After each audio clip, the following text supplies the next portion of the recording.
युवानी सुधरती है, सुधारने वाला चाहिए। युवानी चलने को तैयार है, चलाने वाला चाहिए। युवानी समझती है, समझाने वाला चाहिए।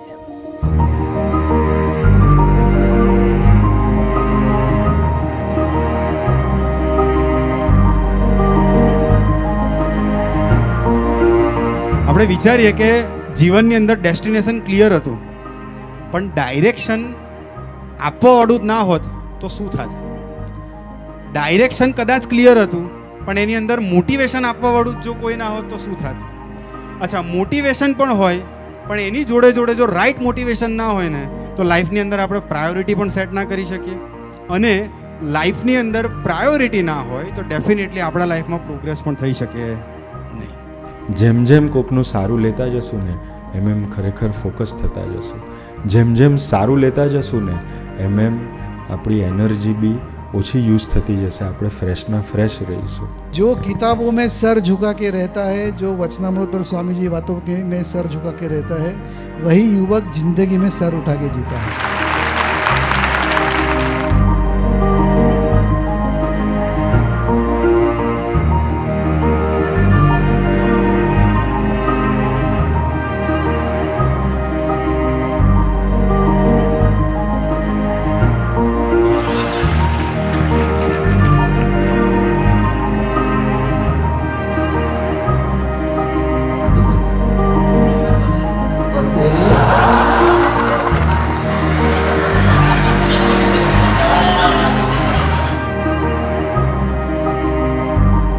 રેગ્યુલર સભા ભરતો હતો એટલે એક વાત પકડાય કે ભગવતી અને સંતો જે કહે એ માની લેવાનું, એ આપણે સારા માટે જ હોય. એ એક સેન્ટેન્સને લઈને મેં થોડી ઘણી હહગડથલ કરી. એક સ્ટેપ આગળ વધવાનો ટ્રાય કર્યો તો ઠાકોરજી 99 સ્ટેપ આગળ આવીને મને રિઝલ્ટ આપ્યું. એમ કહ્યું કે એક ચકલી માટે બ્રહ્માંડ આખું ડૂબાડ્યું. એમ હું સભા ભરતો થયો, એનાથી મારું જે ટ્રાન્સફોર્મેશન થયું એવું જ ટ્રાન્સફોર્મેશન આપણે બધા બી એક્સપિરિયન્સ કરીએ. એટલે બે વસ્તુ, કે એક સંતોનું માર્ગદર્શન અને આ સભા, એ બે વસ્તુ મારી લાઈફમાં હતી. તો કદાચ અનઅચીવેબલ ગોલ હતો કે અનઅચીવેબલ વસ્તુ હતી, એ બી ઠાકોરજીની કૃપાએ અચીવ થઈ.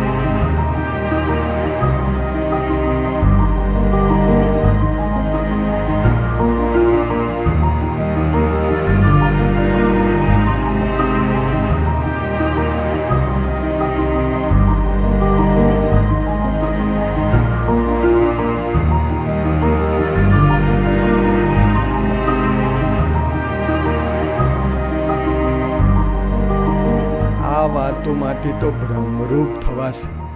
12 જોબન ને વૃદ્ધ એ 3 પ્રકારની સ્ત્રી, કચરો ને કંચન એ સર્વે સરખું થઈ જશે ને કાંઈ દીઠું નહીં ગમે. ત્યારે કહેશો જે વાતું તો સાંભળીએ છીએ તો એ કેમ થતું નથી? તે તો આ જાંબો વાવો અને કાલ કેરી કેમ થાય? પણ એ જાંબો 10 વર્ષનો થાય પછી એમાંથી કેરી થાય. એનું રિઝલ્ટ ડે ઓર 2માં નહીં ખબર પડે, પણ 6 મહિના, વર્ષ પછી, 2 વર્ષ પછી તમારા જ મધર ફાધરને બહુ પ્રાઉડ થશે કે ઓહો, મારો દીકરો એવીડીમાં જઈને કેટલો સુધરી ગયો. એટલે અઠવાડિક સભા ભરવાથી બધું જ થવાનું છે, પણ આપણે ખાલી રાજાને પકડી રાખવા છે, પ્રબોધ સ્વામીને પકડી રાખવા છે. અને એટલા માટે કીધું, जहाँ ना दवा काम आएगी ना दुआ, वहाँ काम आएगी प्रबोध स्वामी की ये युवा सभा.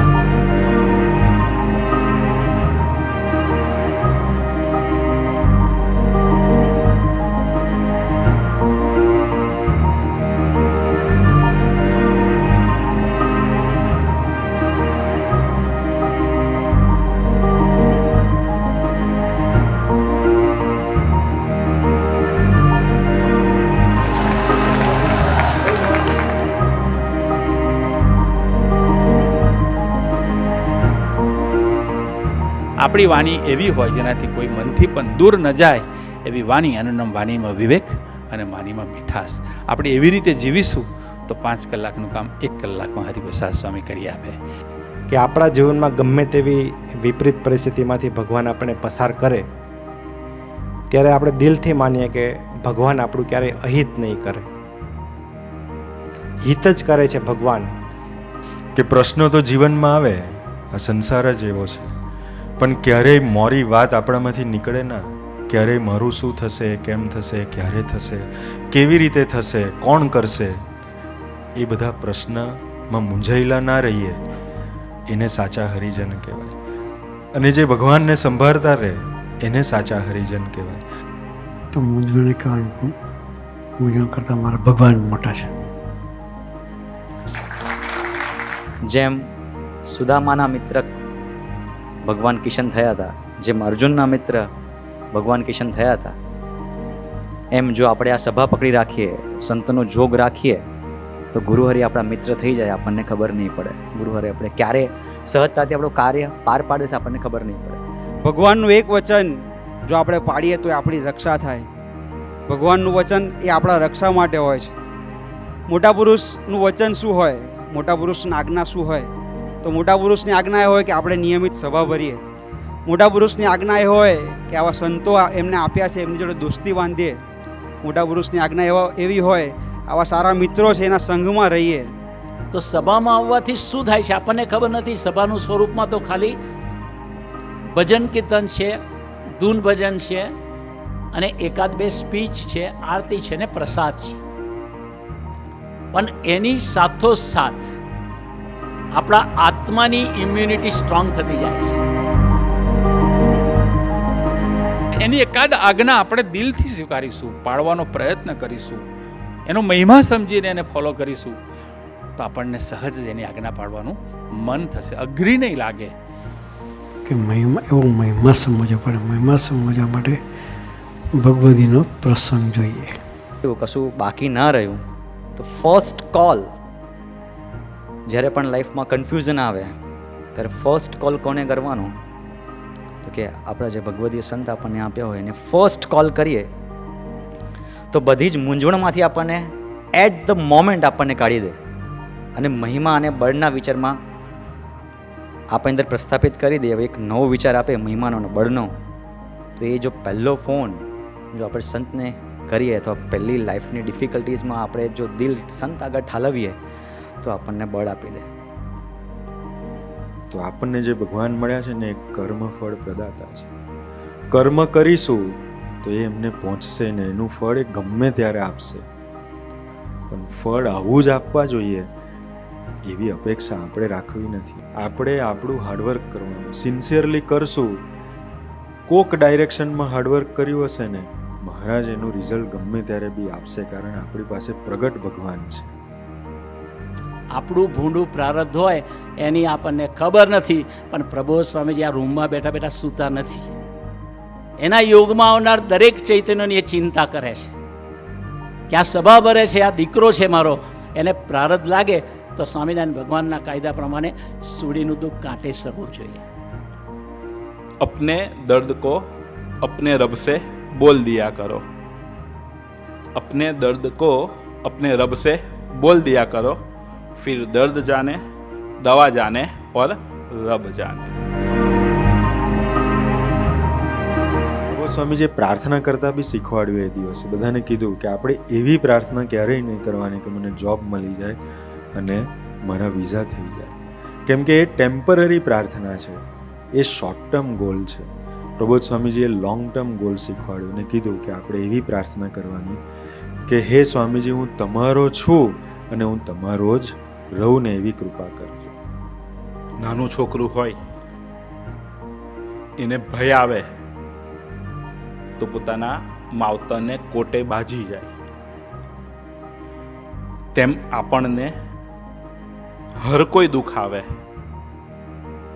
હર કોઈ પણ પ્રકારનું, તો ભગવાનનું ભજન કરવું, સ્તુતિ કરવી, તો ભગવાન રક્ષા. સોલમેટ, આવા સંતો સાથે સોલમેટ રાખવાનું. કોણ સાથે? આનંદ સ્વામી છે, બ્રહ્મયાઈ સ્વામી છે, એવા સંતો, એની સાથેનો સોલમેટ હોય તો એ આપણા આત્માની સંપૂર્ણ રક્ષા કરે. તો આપણે આજની સભામાંથી આપણા જીવનના સાથી તરીકે સંતને રાખીએ.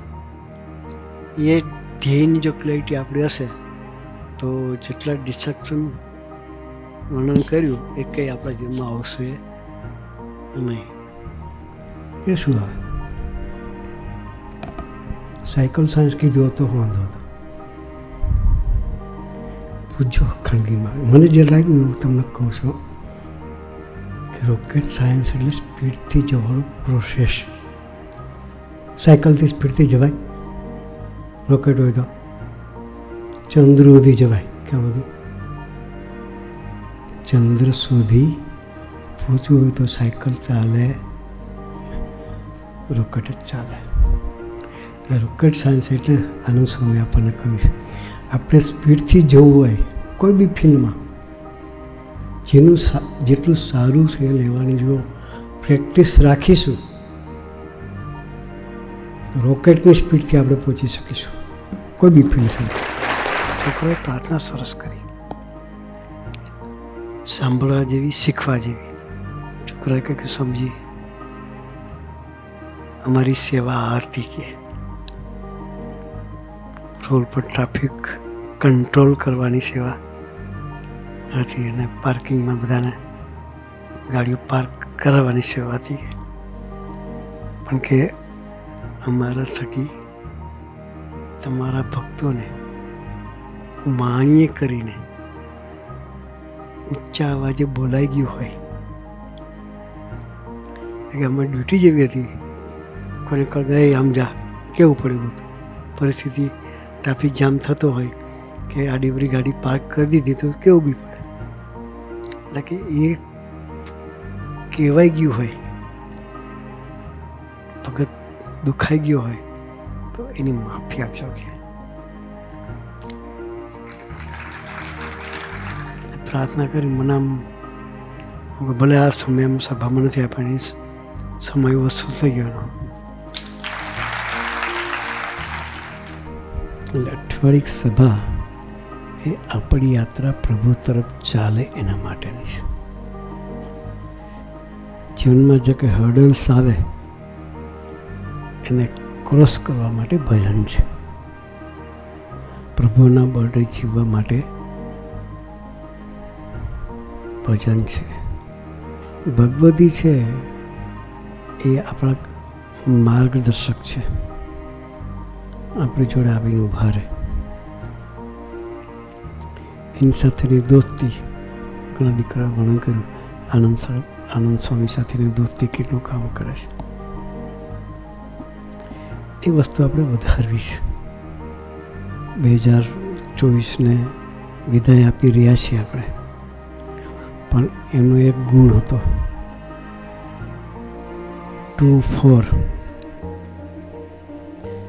2 સારા સંતો અને 4 સારા ભક્તો સાથે જીવ જોડી અને આપણે 2024ને વિદાય આપી છે. તો આપણી યાત્રા નિરંતર ભગવાન તરફ ચાલે.